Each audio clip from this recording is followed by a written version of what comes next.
impressive performance by the Australians to defeat Hull KR 30-10, defeated Wigan 13-9, Australia defeating Barrow 29-2. Then there was the defeat of St Helens, and you'll recollect St Helens went to the trouble of only playing 5 of their regular first graders. That was a 30-0 loss, and then Australia more recently defeated Leeds 31-4, and it should be remembered that Leeds are the top side over there in the English Rugby League. Barry, their match overnight is against Wales. I'm just looking at that record, Rex. That's 133 points and only 25 against in 5 games. Very good, isn't it? That's an excellent record. The only problem I have mentally about them playing this Welsh side is the last time in '78, Ned, you'll recollect, they played Wales and they had 2 major injuries. Yeah, I think Greg Pearce didn't. Greg had a bad knee injury. That's right. Yeah. And George Paponis had a bad knee injury in the one game. I think they won the game 8-2 from memory. It was a hard game. It's not going to be easy. Rex, is that a English referee or for the Test match? Yeah. It'll be a French referee. A postman. Yes, French postman. Yes, a former French postman. All right, we've got some coverage now of the 2 games and also a game, St Helens and Warrington, but we'll be talking about that in a moment. Let's have a look at the St Helens Australia match. In this match, and you'll see some very extravagant football from the Kangaroos. Look at this passing as the ball goes out to the right there, some good quick handling. And they're having a great deal of difficulty handling the size and speed of the Australian players.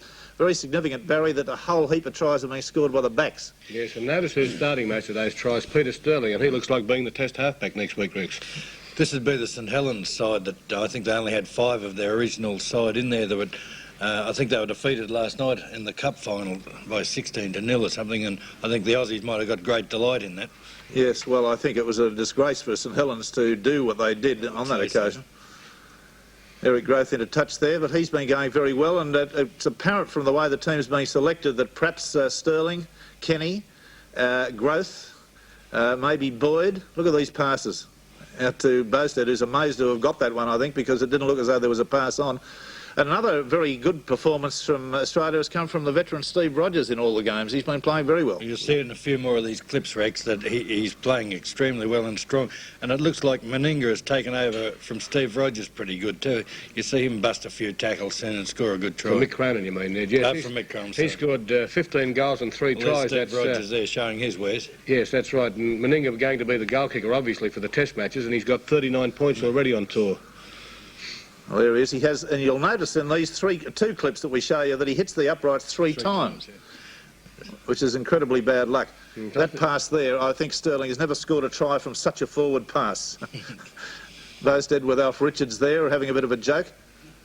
Meninga belting that one over, way up into the grandstand. You played on that ground a few times? Yeah, it's the place where they always give you a few glass goblets that you carry all over. It's the glass centre of England is St Helens. They make some beautiful glassware there, and you get it given to you when you go on tour, and you got to lump it around everywhere. You nurse it all over, Ferris, and when you get it over, you give it to someone and they drop it. Sterling in the team. Well, Mortimer's only played 1 game up to this stage, although I believe he's in the team to play Wales tonight.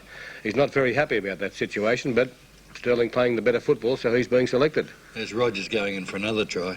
Yes, well, he's a class footballer and always has been. I think he had mental blocks about his loss of a little bit of pace out here in the last year or so, but I don't believe he's lost any pace. A head-high tackle attempt there on Bowstead. He scored 4 tries on tour, Rex. That's the leading try scorer. With plenty to come by the look of it. Yes, I think this team that they're going to select, Australia, is going to be vastly different than what's been playing in the Test side this year against New Zealand. It's disappointing, though, that to think that England are considering old players still at this stage. What's this, Ned? The defence. Yeah. Well, they don't like to look at Meninga or Growth. I don't think I'd like either one of them running at me full bore just the same. But, you know, it would be good for the game if England did pick some younger players at least, you know. One good point, Rex and Noel, about that game. Look at the crowd. There, what, 11 or 12,000 there, and Leeds United playing soccer around the same time. Same weekend. Yes, comparable crowd. Well, they only drew 13,000. It was the lowest crowd for a Leeds football team, that's the soccer football team, in 19 years. So that was a shame. 11,500 at this game. The Kangaroos doing very well, showing a lot of class. Meninga there is going to be a great force. Of course, the constant football will do a fellow his size and physique a lot of good too. Do you think that Les Boyd will play in the front row in the Test? Well, no matter where you put him, he'll handle it capably. There's no doubt about that. And there's Steve Ella, who came on as a replacement, and I didn't get the exact time. I think it was about 11 minutes from the end, and scored 2 tries. You'll see him score another very brisk try here in a minute. Here it comes. And he's got plenty of pace, this lad, and there's no doubt about his ability. Ages of some of these fellas. Fairbairn is a very, very good player. We've seen him go around. 28 years of age. Drummond, who's supposed to have the biggest rap on of any winger in England, 24. Eric Hughes, who played for Canterbury, out here at 32. Les Dill from Leeds, 30.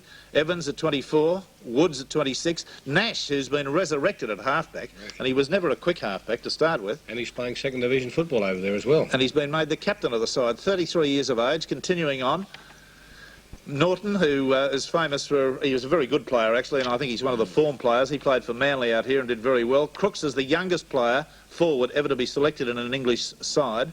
Gawley was a bit of a whacker about 5 years ago, and evidently still is.